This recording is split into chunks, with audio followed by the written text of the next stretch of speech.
Hello guys, কি অবস্থা সবার? আবারও আপনাদের মাঝে নতুন একটি ভিডিও নিয়ে হাজির হলাম।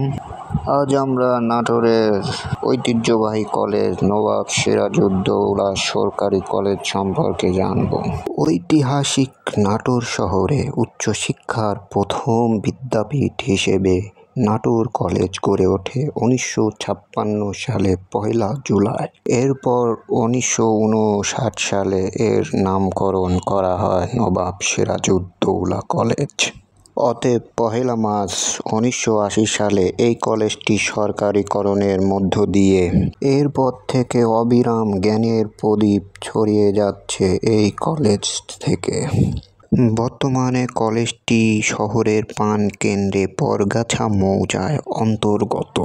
নাটোর রেল স্টেশন থেকে পূর্ব দিকে প্রায় কয়েক কিলোমিটার রাজশাহী-নাটোর মহাসড়কে দক্ষিণ পাশে অবস্থিত।